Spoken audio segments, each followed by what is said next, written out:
a lot happens to your body. Within 20 minutes, your blood pressure drops and your pulse returns to normal. The temperature of your hands and feet stabilize.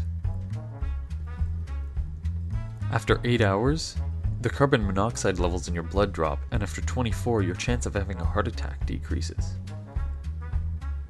After 48 hours, your ability to smell and taste improves, and after 72, your lung capacity increases and breathing becomes easier.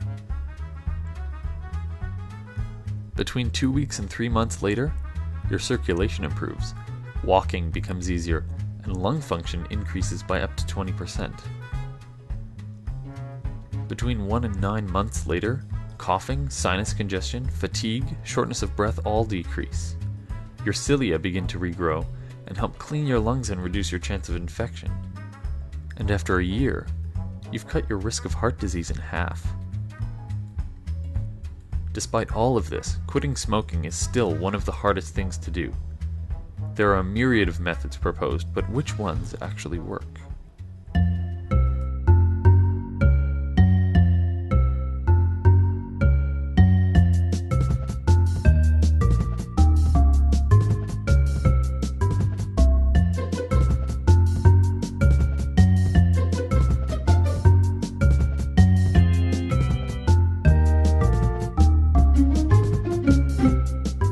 You're listening to Mind the Gap, a podcast about science, skepticism, and trivia, bridging the gap between your minds and everything else. I'm Keegan Gwydolyn. And I'm Mackie Drew. And our show today is called A Real Drag. Now, Alyssa can't join us for today's episode for completely legitimate reasons, I assure you. And so, in her absence, we're going to talk about breaking a bad habit, which has nothing to do with Alyssa's absence. We're going to talk about how to quit smoking. So, to give some background information, quitting smoking is one of the hardest habits to break. The addiction to nicotine is far above many of the harder drugs that you think of. I think the only one that surpasses it is the cocaine addiction. But the addictive component of tobacco is called nicotine. And nicotine acts on nicotinic acetylcholine receptors in the brain, which increases the amount of neurotransmitters, which are basically brain hormones. And in particular, it increases dopamine, which is one of these hormones. And dopamine is important because it's involved in the reward system of your brain. So when you have a lot of dopamine, the reward system makes you feel good. It makes you feel relaxed, euphoric, and most importantly, it reinforces whatever behavior you were doing that led to that increase in dopamine. And this is what makes smoking addictive. People will often say that they not only like the way the nicotine makes them feel, but they need to hold something in their hand or have something in their mouth or something like that. And that's because of this positive reinforcement that happens because of the activation of this dopamine reward system. But today, in true Mind the Gap fashion, we're going to separate the woo from the true. And Mackie, you can take us away. All right, so basic situation here is we just like a lot of alternative medicines and things like that. They focus on like incurable diseases or things that are difficult to do because it's generally going to be targeting individuals who are desperate and vulnerable. You know, this is their last hope in a lot of cases for especially alternative medicine. But in today's topic, it also affects people who are willing to quit smoking. They'll try anything, right? They've tried to go cold turkey or they've tried some other method, and it just keeps coming up bad. And it's not just because they can't, it's just because it's very difficult. Yeah. All this woo sort of lives in the cracks or the shadows of real medicine, you know? It's whatever we're not very good at in the real conventional medicine. Because there's no oversight, so they can claim whatever they want, and that'll get people in and hooked. The one that I came across, I think, and needed to be addressed in this episode a lot was acupuncture. Acupuncture seems to make a real claim to fame when it comes to quitting smoking. And it makes sense because, 70% of the smokers of the U.S., they actually want to quit smoking, but they can't. So that's prime real estate for somebody to set up shop. And the basic mechanism for acupuncture, for those of you who don't know, is that it basically includes applying a sharp needle or strong pressure to points of the body that can that claim to rechannel magical healing energy that flows through you.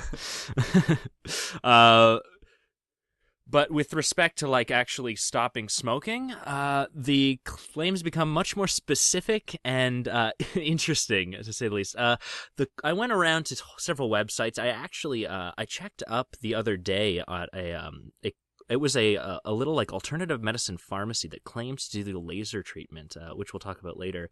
But they claimed that the abundance of claims seem to boil down to these specific things. Basically, that acupuncture stops jitters, curbs cravings, lessens withdrawal, personality changes, and detoxifies the body. Detoxifies. So many things detoxify. Yeah, you know what else does? The liver and the kidneys. But yeah, not only that, not only does the general acupuncture they say is what does this, but it's more specifically they say that there is a stop smoking acupuncture point specifically. Huh. Like there's this one thing is only for this, and because when we were made, whatever evolution knew that we were going to smoke and included an acupuncture point. Yes, the off switch, right? That's why when we make a toy, we include the reset switch, the off switch, and the stop smoking switch. So in case your Buzz Lightyear gets addicted to smoking. Exactly. That's always precautionary. So it's just it's on the underside of your wrist, just like a couple centimeters above the crease of your wrist, more so like on your forearm, and that is supposed to, the mechanism by which that's supposed to work is that it changes the taste that cigarettes that you taste with cigarettes. So the idea is you won't like them anymore because they taste different. And on top of the normal acupuncture that they claim does all the other stuff, they say that this specific point is necessary to quit smoking. Huh. So do they have points for like other addictions? I looked into this. I looked into alcohol, and they didn't seem to have one for alcohol addiction. They usually just said, oh, we'll just do the normal stuff, and that'll, like, rebalance your magical energies and blah, blah, blah. This seems to be the only one where it's very targeted to the disease. They do have one for cancer, but not everyone agrees that anti-cancer button exists in the acupuncture world. Interesting. Yeah. Now, for the evidence... The anti-cancer button doesn't exist, but this anti-smoking one does. Yeah, you'd think what's your get basis? The priorities straight. I guess the anti-smoking button is kind of an anti-cancer button. Yeah. Not directly, I suppose. Now, for the evidence, we aren't talking this in a terribly positive light, so, you guys don't have to really guess where we fall on this. But the Cochrane collaboration, which is an organization that's really good because they look really heavily into like the epidemiological data. They don't care how they claim it works. They just see if it works or not. And they did a great meta-analysis of 38 studies that looked at acupuncture and acupressure with alleviating withdrawal symptoms and the cessation success over 5 years, which is huge for studies. That's why they only had 38 studies. Most only look at over 1 year. So they only took the best of the best studies, and it found that there was no benefit in either modality for the intended purpose. So I think this is pretty much dead set. This is clearly the most comprehensive, detailed meta-analysis on the subject, and they've claimed nothing, or that there's no effect. Right. However, I found an article on Dr. Oz's website of a person, and this is an article titled acupuncture can stop you from smoking, something to that effect. And the conclusion of that article was that it can't. Oh, really? So even the wooiest of the woo don't think this works. That's quite misleading. Yeah, it wasn't written by Dr. Oz himself. It was written by one of his cohorts, but that's something, I suppose. And the title said that it worked, but the article the title said that it worked. It was the clickbait stuff, right? But yeah, sort of like how acupressure, where it's just applying pressure instead of a needle to the acupuncture points. Similar, more futuristic spin-offs have been invented since that initial spin-off, and two of those are electrostimulation and laser therapy. One where the needles Lasers. are yeah, lasers. The Electra one is there's two forms, I suppose, technically, where there's one where it's just the normal needles and then they electrocute the needles. And then one is where they put like electric pads on your body and then they apply that. And then the other one, the laser therapy, doesn't take much imagination to imagine what that one is. It's just low-powered lasers pointed at acupuncture points, and that's supposed to stimulate them in a more effective manner.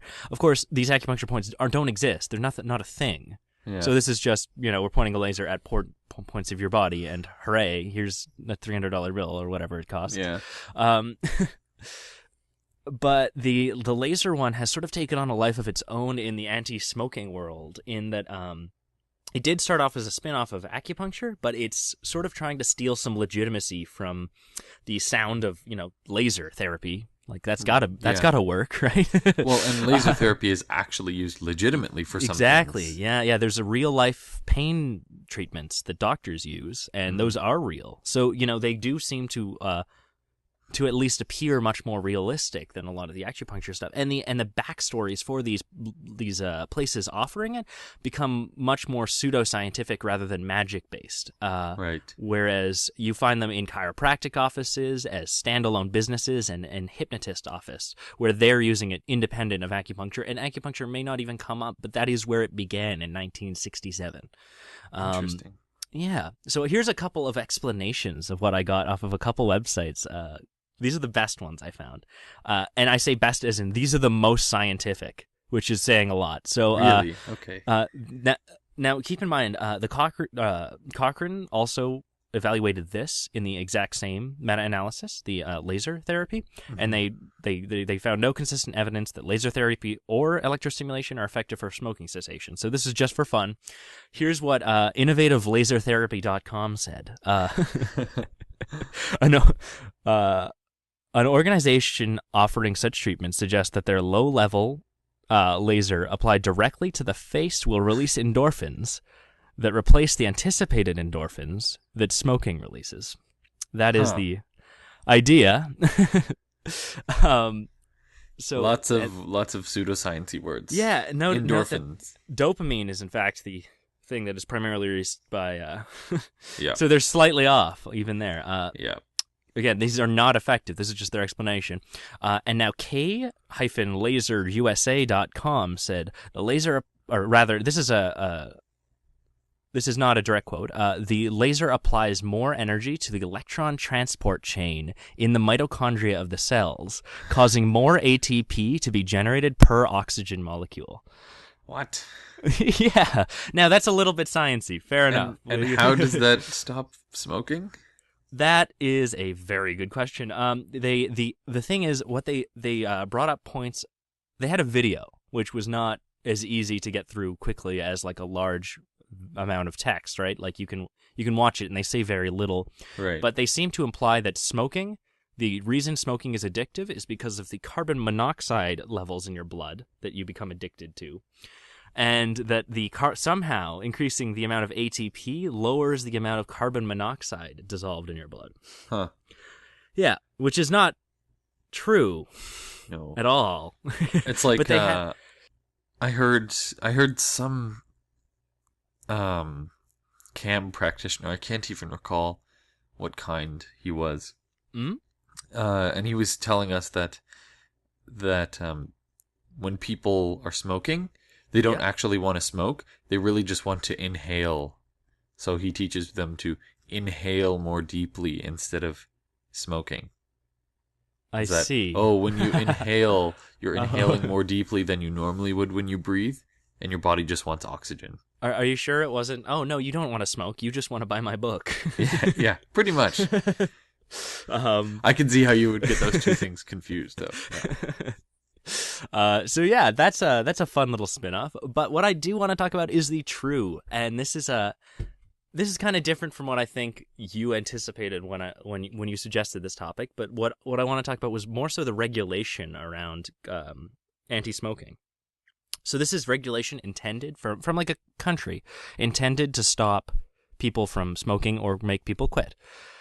And I found one that was really interesting, which was Uruguay has had a really serious smoking problem, especially with pregnant women. So they had a really big initiative at around 2006 to try to stop pregnant women from smoking. Fair enough.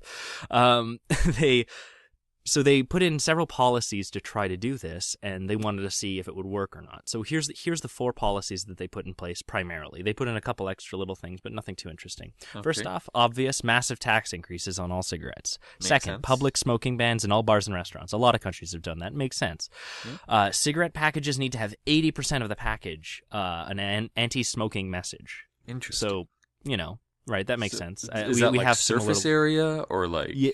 That would be exposed the packaging exposed to the public. So okay. Like if the front of if you only get to see the front of the package, then and it was 10 square centimeters, then 8 square centimeters of that would have to be an anti-smoking message. So they had very little space to say anything other than stop smoking.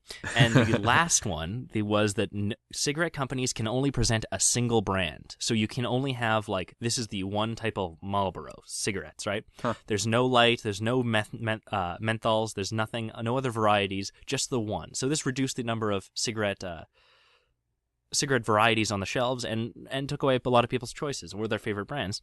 Nice. And between the years of 2007 and 2012, they saw a third trimester quit rate of 15% turn to 42%. Wow. So they clearly had something effective there. So what they did is they actually more than doubled it. Yeah, exactly. And that was 5 years. That's against 50 years previous trying to get them to stop. Yeah. So these 4 policies really seem to help.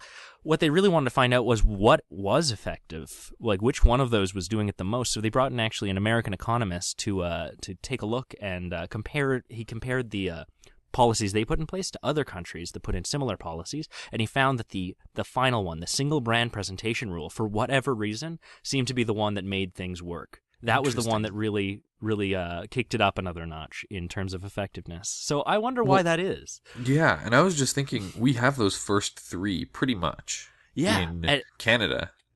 And we don't have as bad of a problem with pregnant women smoking. We certainly do have a problem even if one pregnant woman smokes, or I should say any person smokes. Yeah. But it seems like maybe we should just consider thinking about that. And I know a lot of South American help, countries, right? A lot of South American countries are thinking about adopting this, so maybe we can get a little bit of a contact from that.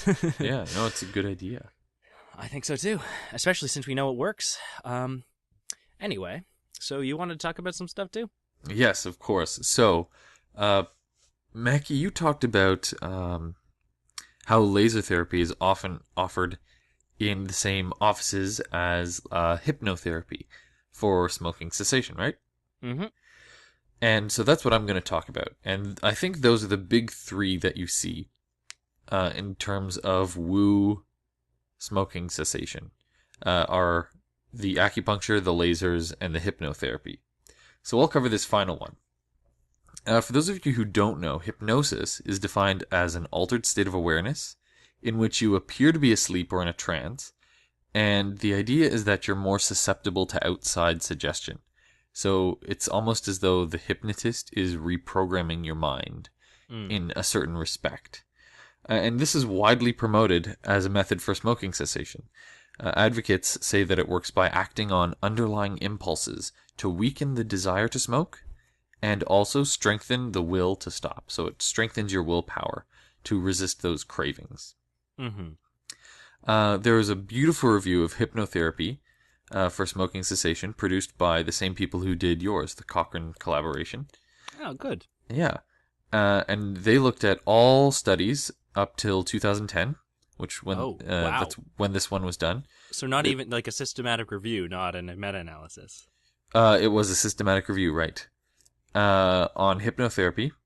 So they took, they had some specific criteria, so they only took the randomized controlled trials, which are the highest level of study you can do. They're blinded. They are well controlled for all of the variables. It's basically the best way to figure out if something is true and if it's working. Mm-hmm. So they only looked at the randomized controlled trials, And the trials that they looked at had to have at least 6 months of follow-up. Because it's not enough to say, oh yeah, we followed our people for a week and they had quit smoking. Yeah. Because maybe they started again on day 8, you know? So Right. the whole idea of quitting smoking is doing it for at least, a longer period of time. So 6 months was the bottom follow-up. Which is kind of brief, but Yeah, what can you do? it's at least better than, anything shorter than that, right? Longer Mhm. is obviously better.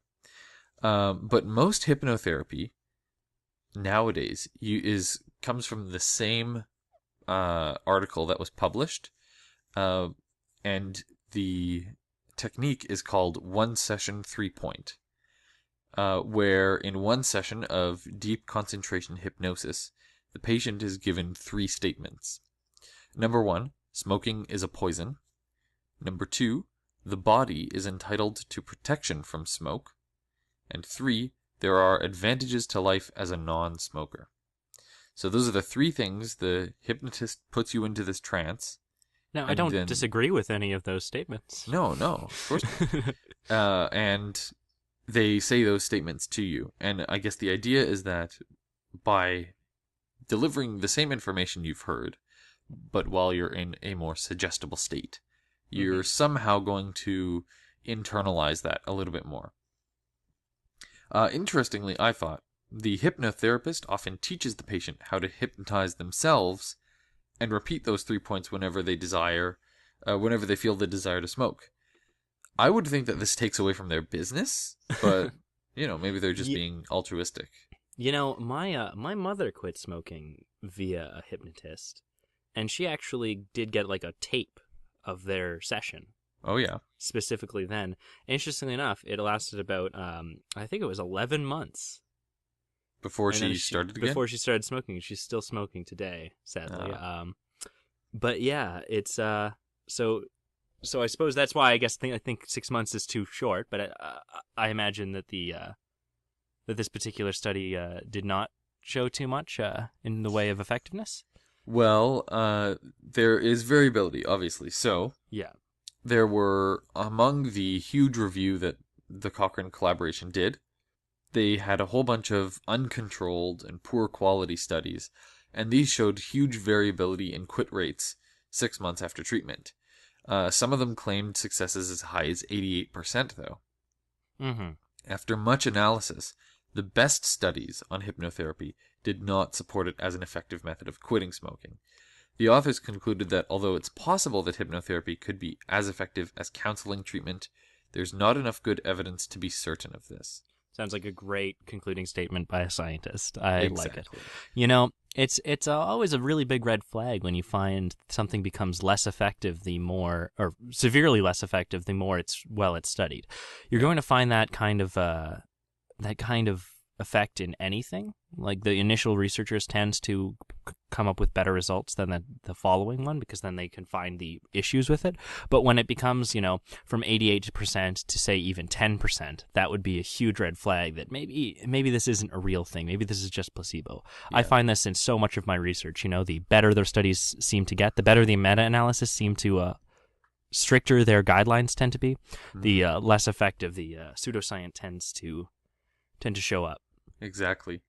And the other thing is that studies have shown that when a person goes into the doctor's office, just hearing the doctor tell them every time, you should try to quit smoking, does have a measurable effect. Like people hearing from others that they find, authority figures on when it comes to health, hearing them say that you should quit smoking actually does help lower smoking rates. Like that's what just counseling is, the counseling treatment they're referring to. It could be as simple as the doctor saying you shouldn't smoke. Here's why. You could get cancer, you could get heart disease, these things. So really, I think that if hypnotherapy is effective at all, it's effective because you have someone who you think has some health authority and they're telling you that you shouldn't do it. There's no, in my opinion, underlying sort of magic that goes on with the actual hypnosis itself.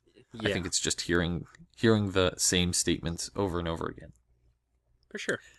So the next one I'm going to do is the true. And what I chose for this is what's, I think most people identify as the major smoking cessation treatment. And this is nicotine replacement therapy, or NRT. And this is all that like Nicorette gum, Nicorette patches, those things that you see. Okay, so that's the catch-all term for all that. Yes. Okay.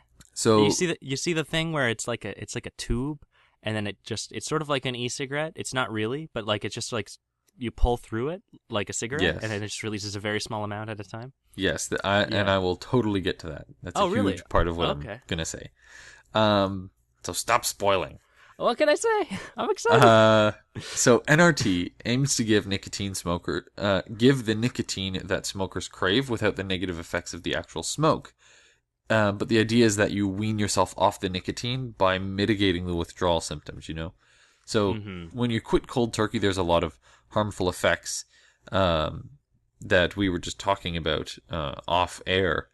Yeah, you can be dizzy, you can lose intelligence for a short period of time, you can get nauseous, you can get irritable, many things like that. Yeah. Some of them lasting up to 8 weeks. The biggest one that I hear is irritability. People get really short-fused when they're quitting smoking. Mm-hmm. So the idea is that to sort of make those effects not as pronounced and not as dramatic, you wean yourself off the nicotine a little bit by little bit. And there are several delivery methods. So basically you're just giving a smaller and smaller dose of nicotine every time. And how you deliver that nicotine to the body can take many forms. There are 5 major ones around today. The patch is very, very common. And this delivery is called transdermal. So trans through dermal is skin. So through the skin. It's often used in combination with a faster acting method of nicotine replacement, such as gum or lozenges, which we'll talk about. And when you combine them, they're way, way more successful. Oh, really? Yeah. So like one is like all the time, and then one's like acute, like I'm having a really bad craving, and then take it now, That kind of That's thing? the idea, yeah. So you put a patch on for a few hours. I'm not sure how long they last. You don't keep them on 24/7 though. It's I think probably like 6 hours at a time, maybe max. And it delivers like sort of a low, consistent dose of nicotine to help you deal with the cravings and that sort of thing. Do they have that for caffeine? I don't know. Are you coming off of a caffeine addiction? No. I want to be energetic all the time. Oh, I see. Well, nicotine patches might actually work for that. Oh God! But I wouldn't recommend that ever. Please don't. No. So that's the patch. There's also other delivery methods. Obviously, the patch is slower because it has to. The patch itself is infused with the nicotine, and it has to diffuse through your skin before it gets to your blood, before it can get to your brain. So that takes a long time. Whereas if you have something like a gum or a lozenge, which is like a Halls, they're infused with nicotine. You pop it in your mouth, you sort of like suck on it or chew it, and it releases the nicotine, which is rapidly absorbed through your stomach and into your brain. So those are faster acting. There's also nasal sprays. So if anyone has like allergies, or if you get congested and you use the decongestants that you sort of just spray up your nose and it clears your nose up. So that's one method, and they just put some nicotine in that and spray it up, and then your blood vessels in your nose take that away. Sorry, my cell phone just went off. My cell phone just made a sound. That's why I turned off my cell phone. Yeah, sorry. All right, so where was I? You were talking about nasal sprays. You were talking about like if somebody might not be familiar with a nasal spray. Okay. So when you use a nasal spray, you basically have nicotine in the nasal spray, and you squirt it up your nose, and the blood vessels in your nose take the nicotine off to your brain, where it mitigates your cravings. The last one is what you were referring to, Mackie, which is the inhaler, which is basically a cigarette-shaped plastic tube, and it's Yeah. got like a little nicotine cartridge, and you basically inhale as you would with a cigarette, and it releases a little bit of nicotine, releases a metered dose of nicotine, which you inhale, and then it sort of fills those cravings of like having something in your mouth, having something in your hand at the same time. Now, there have been comparison studies between all of these 5 methods of delivery, and the worst performer is the gum, which I think is also probably the most popular. Like when I think of, nicotine replacement therapy or Nicorette, I always think of the gum I first, agree. and then Yeah, the patch. I feel like the patch seems more extreme or Yeah, something. yeah. But the worst performer is actually the gum, and the best is the nasal spray. The spray is probably the Huh. best because it's the fastest delivery system, and it provides rapid relief from the withdrawal symptoms. The nasal spray is more of like a last That line makes sense. for people who are heavy chain smokers, so so it's that kind of like every time they get that craving, yeah, they just you're chopping in and out. I can't hear you. go Mackie. Sorry. What are you were I couldn't hear you for the last little while. Oh, And then sorry, you just I was stopped. waiting for you. You Okay. interrupted me, and then Sorry. I didn't know what was going Okay. on there. All right, that's okay. Alyssa or I will take this out if they it. I want to give this to Alyssa, see if she'll catch it. Hey Alyssa, did you catch it? Or did you skip over it? All right. all right. So Where was I? Oh, I was about to interject with something. Oh yeah. So it's kind of like on a Thanksgiving dinner where you eat food, or you're eating too much food. Where if you're just given the food there and like you eat, then you might eat way too much. But if you like eat the food slowly or wait in between courses, then you'll know because it's actually your body's registered the food by then, like the satiation is kicked in. So is that why the nasal spray is more effective? Because when you spray it, you instantly get the effect, and then you aren't further craving more stuff. Do you think that's it, or what? I think that's partially it. It's the fast delivery system, and it provides rapid relief from the withdrawal symptoms. So, if you're a heavy smoker, you're going like if you have a higher level of nicotine, usually when you try to quit, you're gonna have you have farther to fall. Yeah. So you have to you're going to have more dramatic cravings and more dramatic withdrawal symptoms. And those are really what stop people, obviously, from quitting. So you want to mitigate those. And if it's a really sudden and severe urge to smoke, you want to get rid of it as soon as you can so that they don't turn to it. Mm-hmm. So that's kind of the last line treatment. Now, all forms of nicotine replacement therapy are effective when compared to no treatment or counseling. Like we talked about with, just a doctor saying that you should quit. So they are effective. If you use nicotine replacement therapy, I believe it's you have a 1.77% chance of quitting as compared to someone who hasn't had that. So it's you're almost twice as likely. Wow, that's so low still. I know. Although the nasal spray is up in the twice as likely range. It's like 2.3 times as likely or something like that. Okay. Yeah. However, That's not so bad. the last one I want to talk about is what you referred to earlier, which was the e-cigarette or nicotine vaporizer. And I didn't know whether to call this woo or true because it's somewhere in the middle.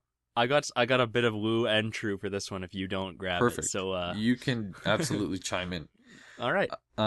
So it's important to distinguish these from inhalers. The inhalers are absolutely a legitimate NRT, but this cousin of theirs, the e-cigarette, is gaining popularity for perhaps the wrong reasons. And the reason I put it in the middle is because it isn't really being used as a method of smoking cessation. So an e-cigarette, for those of you who don't know, is short for electronic cigarette. Mm-hmm. And it's a battery-powered vaporizer which simulates smoking a real cigarette by producing an aerosol containing nicotine. And this aerosol is produced by vaporizing this e-liquid, quote, in air quotes, which contains many chemicals like propylene glycol, vegetable glycerin, nicotine, and flavorings. For, you could have like a peach flavoring or a chocolate flavoring or whatever. Mm-hmm. They're similar to inhalers, but they're different because they're less regulated and usually not distributed by pharmaceutical companies who do rigorous safety and efficacy trials. Ah. So if you buy one of those Nicorette inhalers that we were talking about, the fake cigarette with the nicotine cartridges, those cartridges give out a metered dose. You can't really overdose on that unless you exceed the recommended dose, the number of cartridges. So the difference is with e-cigarettes, it's just sort of like a liquid, and you can just keep pouring it into your cigarette and getting more and more nicotine. Mm-hmm. The principle is the same, that they provide nicotine replacement to fight withdrawal symptoms. But they're often instead of being a means to help you quit smoking and taper off your nicotine consumption, they're used as a means of smoking indoors and without the harmful smoke, rather than actually using them to quit. So people say, oh, you can't smoke inside. Well, you just take out your e-cigarette. You're not really smoking. Yeah. And you're still getting your nicotine fix. That's true. And there are almost certainly benefits in eliminating the smoke portion of smoking, which contains most of the harmful chemicals. It replaces the smoke with this like vaporized liquid, which hasn't been tested for safety, and it's not dose controlled. It has just a little bit, but yes, it has. The propylene glycol, actually, the one is a portion of the vapor produced, and when burnt at the temperature that's provided by an e-cigarette, it is actually on its own carcinogenic. The compounds that are generated from that heating effect. Now, I'd like to say though, there are a lot of very fervent fans of e-cigarettes, that are out there, especially in the UK. I would rather have everyone smoking e-cigarettes than cigarettes, but I'd rather nobody smoking any of them. Let me just say that. What do you think? Would you think that as well? That's basically my conclusion. Okay. And it's also the conclusion of most medical associations at this point. Yeah. Including the British Medical Association, the American Association of Public Health Physicians, Public Health England, and several others. Yeah. They all state that e-cigarettes have the potential to be successful and are better than smoking, but they remain largely untested for safety and efficacy. And your point with the propylene glycol is well made. The only problem is that because they're not regulated, there's inconsistent amounts of all those chemicals. Right. Even between batches by the same manufacturer. So, they don't test the levels of propylene glycol or nicotine or any other chemical when they're shipping their batches of e-liquid out.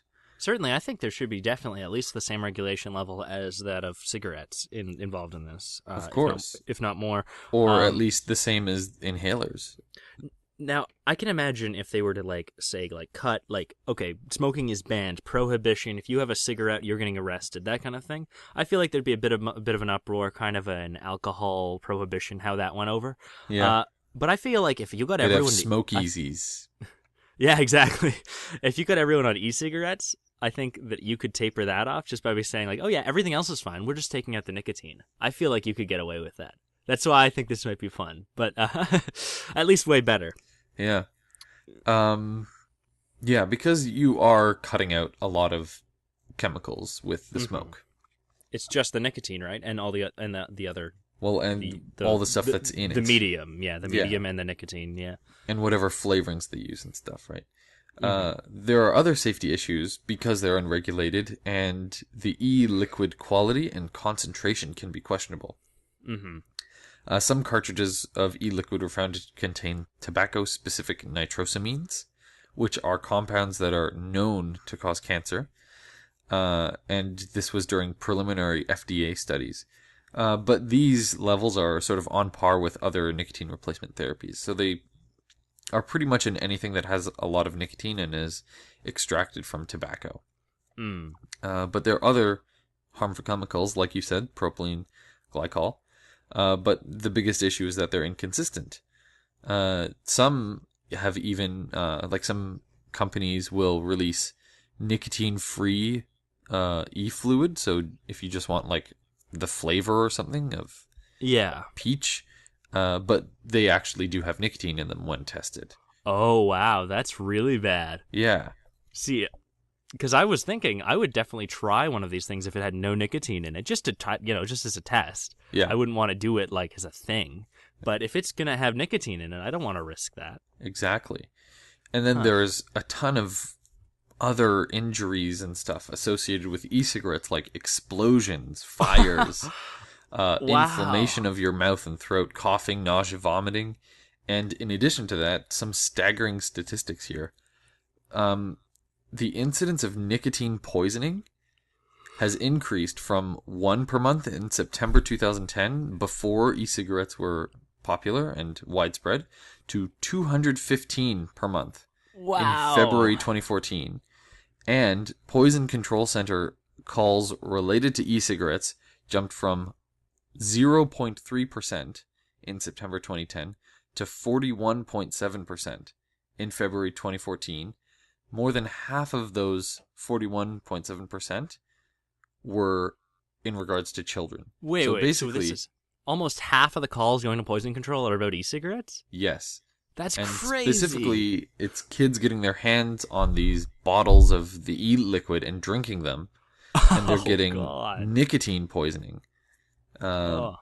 and this is an area that has to be regulated highly and treated as, sort of the pharmaceutical drugs that they are. Let's childproof those bottles too. Yeah. So I overall, think. I would approach e-cigarettes with caution, since they remain sort of unregulated and unsafe. But Yeah, Mackie, what do you think? I think you're right. I mean, I see the benefit, so I don't want to write it off whole cloth even a little bit. You know, I definitely want to explore the options, and I think a lot of the problems we're running into here are what you say, they're regulatory issues, not like a mechanism. Like the e-cigarette thing itself seems to be much better, but everything surrounding it is crap. Yeah. So what can you do about that, right? Like I can't. Well, I don't understand personally why someone would choose, say, an e-cigarette over like a Nicorette inhaler. Do you know Oh what I yeah, mean? yeah. Well, it's for some people like to taper off. Like I actually have done a bit of research on this, like a personal story in like people interest stories. You know what I mean? Sure. Like where Yeah. people talk about their experiences with them, and a lot of people don't want to quit. They just want to cut back, or they actually just strictly enjoy smoking with their friends, so they'll try to go the nicotineless route. You know what I Hmm. mean? Yeah. So that's something you might want to go to, or if you can smoke down, or if you can just like use the e-cigarette down to nearly no nicotine, and then just quit from there. You know what I mean? Like I Yeah. guess it's tighter control, but again, only if these regulations were proper, I suppose. Yeah. So I could see a couple reasons. I mean, you can't get the flavored ones. Some people might like chocolate flavored cigarettes. I don't know. That's fair. That's fair. I mean, I think strawberry would be pretty tasty. I mean, assuming it would taste like a strawberry. I don't know. So, I guess we have to end off on that note. A little bit of uncertainty in this area, which I think is interesting. There should be some interesting times ahead. Mm-hmm. So, All right. game section? Yeah.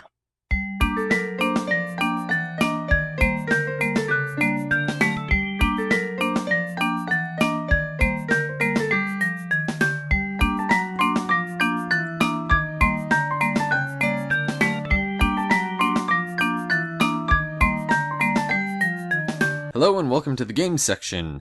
We'll start off with Gap Facts, which is the part of the show where we give you bite-sized pieces of trivia that you can tell your friends. So, Mackie, I'll invite you to go first. All right. Mine's really quick. Horses can't vomit. Interesting. Saying. Yeah. Okay, so mine is about pencils. So, in 1858, Hyman Lipman invented the pencil with an eraser at the end. The eraser part is called a plug. So before this, I guess pencils and erasers came separately. He I patented the idea. see. Fuck. Good luck, Sorry. Alyssa. Yeah.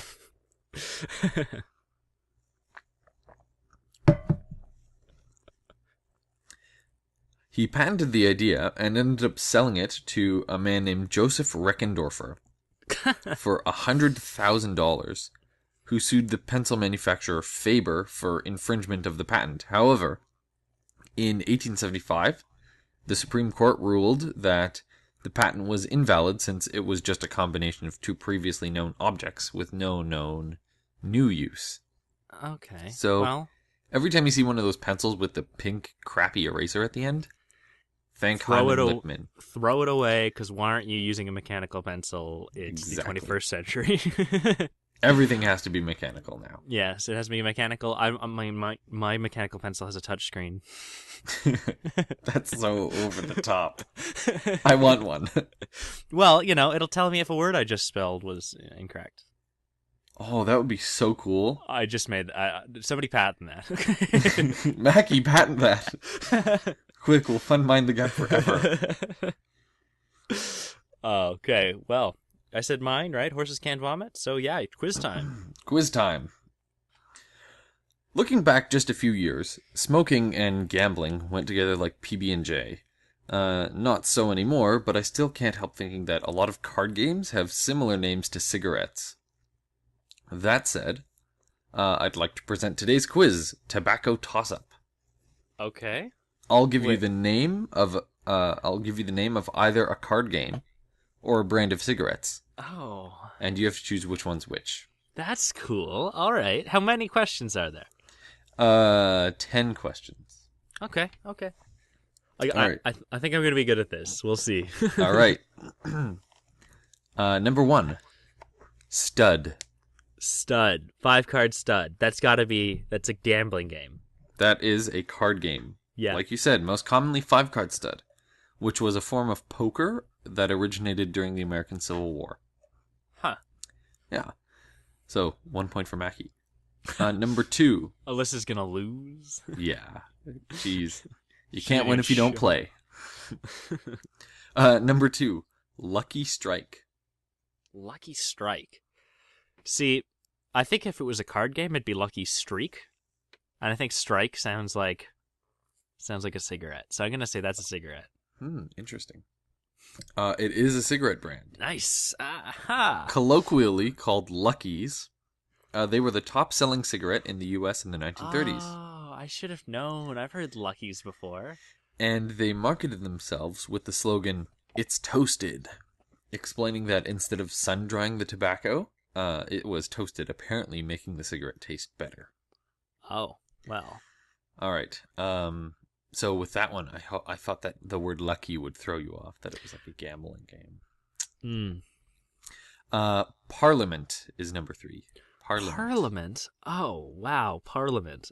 That sounds like adversarial, which is why it leads me to believe that it's a gambling game, but Parliament also sounds like...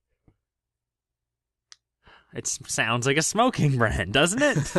Doesn't it sound like that? I honestly, I don't know if I could have done these because I have no idea about, like... Parliament of Owls. That's the group of owls, right? Yeah, that's right. Owls don't smoke, so it's got to be gambling. I'm going to say gambling again. I like that reasoning. Owls don't smoke, so it has to be gambling. It is, in fact, a cigarette brand. Ah! Foiled. And their gimmick is that their filters are recessed. So the paper of the cigarette comes out from the filter. So your lips will never touch the filter, which apparently prevents tar from contacting the smoker's mouth, enhances the flavor, and lowers the tar exposure. But these claims are likely unfounded. Uh-huh. So, what's the score? You got the first two. I got two out of 3. Right. Number 4, Gold Flake. Gold Flake. Oh God, that's gotta be a cigarette. Who plays Gold Flake? You want to play some Gold Flake? Come on, Flaky. You are correct. Ah, yes, perfect. What do you put gold flakes in it? It is a cigarette brand from India. Okay. And the name comes from their claim that they use, quote, bright, rich, golden tobacco. Ah, okay. So it's not like a Goldschlager kind of thing where you smoke some gold. No. Yeah. The filter is actually shaped like a gold coin. So by the end of every cigarette, you've smelted a gold coin. You just drop it out and it's good. And then, yeah, each cigarette costs like $1,500. Number 5, 45s. 45s. 45s, that's plural. That means there's multiple of them. You don't play multiple games at a time, so it's a cigarette. It is a card game. Ah, really? What do you do? It's a descendant of the Irish game called Spoil 5. And Oh, it's played, Spoil 5. No, I have no idea. What is it? and it's played throughout Canada and the US, particularly in the Maritimes and Nova Scotia, where there are lots of people of Irish descent. It's played in Nice. partners, and each team tries to win tricks and prevent their opponents from winning tricks. Okay. Yeah. Like euchre. Yeah. Or hell. Number 6, Low Chicago. Low Chicago. Chicago, isn't that like big for mobster stuff?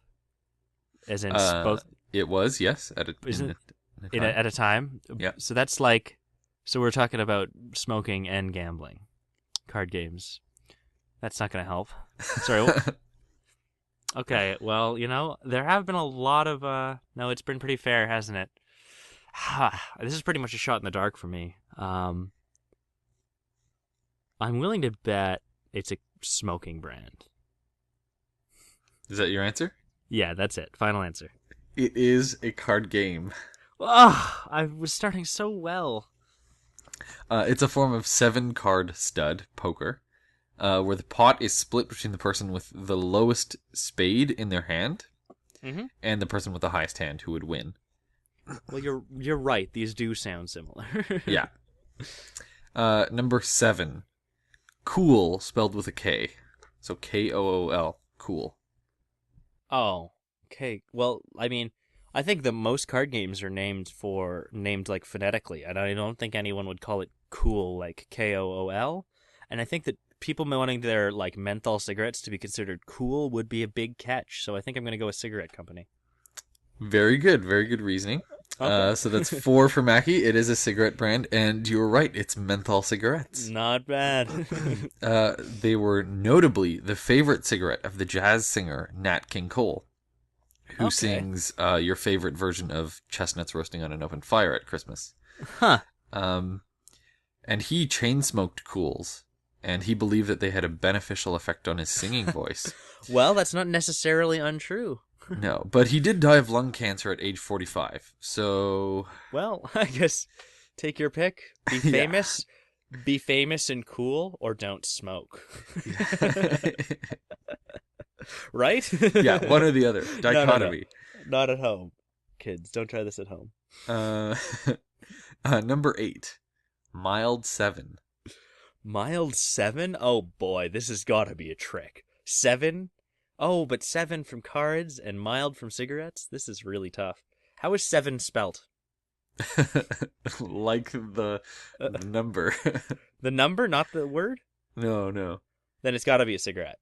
Wait, no. Oh, sorry. It is Seven, yes. Oh, okay. I thought you meant like it's just the number. Okay. Then No, I thought you were like, is there a silent P or something? Okay. That's mild. I think mild would be like after it, like these are the mild variety of this. But I think it's a trick in that you think that mild would be associated with smoking when really it's a card game. So your answer is? Card game. It's a cigarette. Ah! It's a cigarette produced by Japan Tobacco. It's called Mevius now, Mevius. But up until very recently, it was called Mild 7. I see. It's the 5th widest selling cigarette in the world, with 76.5 billion cigarettes smoked per year. Okay, I clearly don't know what I'm talking about. Yeah. It goes like Camel, Marlboro, Mild 7. I don't know these things. I thought I'd be good at deducing this, though. What am I at? 5, maybe, even? You're at 4. I'm keeping track. Oh, boy. I better get to 5. Okay. All right. Number 9, Vogue. So do you smoke a Vogue or do you play Vogue? Wow, God, see, I don't think you'd smoke a Vogue because that's a magazine, right? It is a magazine, yes. I feel like card games are unregulated enough that wouldn't be like a legal issue. But I feel like if it was a cigarette company or a substantial cigarette company, then that would become a problem. Of course, so maybe it wasn't. So you were thinking of like copyright issues. I was thinking, but now I'm also thinking, cigarette companies used to be a huge deal, and what if they got out of the business of cigarettes and they went into the booming industry of print media? Well, as far as I know, if this helps, all of the cigarette companies that I chose are still in business. Oh, that does help. Well, then I think it's a card game. It is a cigarette. Oh, wow. How is Vogue spelled? Vogue. Unacceptable. It's an upmarket brand produced by British American Tobacco, and it's specifically marketed towards people of a higher social status, especially due to its packaging, which is like just gold shiny coins. And like holographic, and it's like black. And it's described as symbolizing elegance, class, and refinement. It was also Vogue cigarette was also smoked by Madonna in her music video of Vogue, which I guess is a song she sang. Oh, has it ever advertised in Vogue? I have no clue. I don't read Vogue. I imagine that's unacceptable. Yes. All right. Okay. Last one. Mississippi Mud. Mississippi Mud. Is it M-U-D or M-U-D-D? M-U-D. Now, I will give you one thing. This is also the name of a liqueur. Oh. Then that's got to be a card game. This is my final answer, because you've taken me for a loop. This is definitely harder than I thought it'd be. But I think that this is going to be a card game based on the alcohol. Alcohol card games, they go together like smoking and card games. It is a card game. It's yes! similar to War, and it's played with between 5 and 7 people. So what you're saying is I passed, just barely. Just barely. You passed. Congratulations on scraping by. Love it. All right. Yes. That's more than acceptable. Fantastic. All right, that's the show. Email questions and comments to mindthegaphosts@gmail.com. Our next show, Alyssa will be back with us for The Fruits of Knowledge. Subscribe to us on YouTube, iTunes, Double Twist, or the podcast feed of your choice. And be sure to like or rate us depending on your platform. Thanks for listening. Smoke, smoke, smoke that cigarette. Puff, puff, puff, and if you smoke yourself to death. Tell St. Peter at the Golden Gate that you hates to make him wait, but you just gotta have another cigarette.